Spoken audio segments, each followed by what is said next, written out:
Welcome to Warriors Weekly, presented by Esurance. This week's show, we go behind the scenes and take you to the Santa Clara Gonzaga game in Santa Clara. We also catch up with Corey Maggette after a recent practice in downtown Oakland in part 2 of our Warriors Profile segment. Now for a look at some of the recent action in last week's games, here's Warriors Rewind. A familiar situation for the Warriors on Sunday at Oracle. Early on, very even ball game. Atlanta going inside with Al Horford, who would finish with 26 points and 11 rebounds. Josh Smith, a double-double, 14 points and 17 rebounds. And the larger Atlanta Hawks holding the Warriors to only 21 points. Steph Curry and Monte Ellis would eventually combine for 58 points, but early on it was Atlanta leading by 3 at the end of 1. In the second quarter, the Warriors would get out and run a bit more, getting rebounding from Andres Biedrins with 13 rebounds. Anthony Morrow and C.J. Watson coming off the bench and hitting jumpers. And the Warriors would actually make it a one-point game at halftime. In the third quarter, all Atlanta, they outscored the Warriors 38-22, build a big 18-point lead. Joe Johnson going for a game-high 31 for the Hawks on 12 of 22 shooting, and the Warriors pounded on the glass as they went small in the third, and Atlanta's size paying the dividends. But in the fourth quarter, the Warriors outscoring Atlanta 35-14 in the fourth, and Steph Curry in the middle of all of it. 32 points, 9 rebounds, 13 of 18 shooting, and the Warrior comeback with Steph Curry and C.J. Watson leading the way.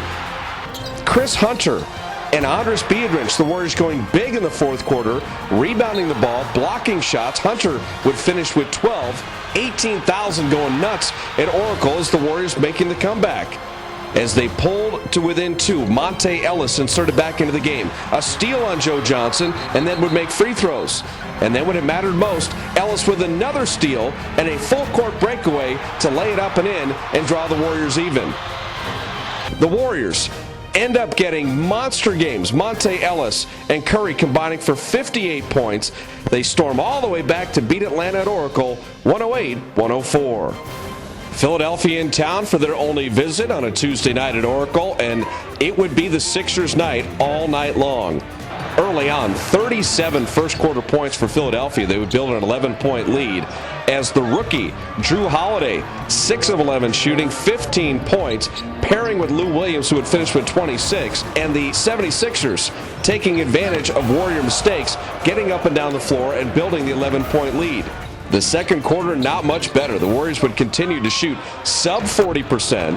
Philadelphia would tack on 7 more points to their advantage. Monte Ellis would pick up his 4th foul with 2 minutes left in the second quarter and an 18-point lead by Philly at halftime.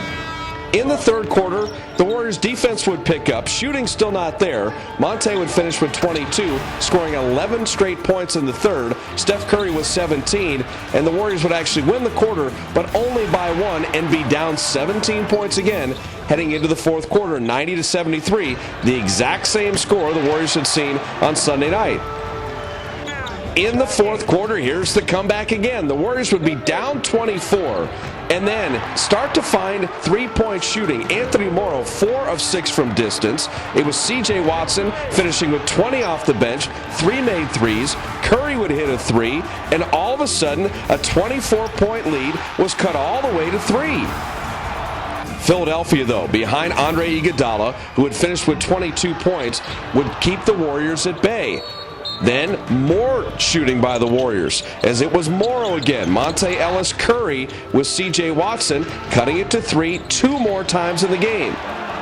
But the biggest possession of the ball game, Philadelphia leading by 3, moving it around, and finally finding Lou Williams with an open 3. He would knock it down, 5 of 8 from three-point land. The Sixers 9 of 20 on threes in general. There's just not enough offense. And for a team that gets up and down, the 24-point deficit proved to be too much. They would hold off the Warriors, keep them away from another monster comeback. The final, 110-102 at Oracle.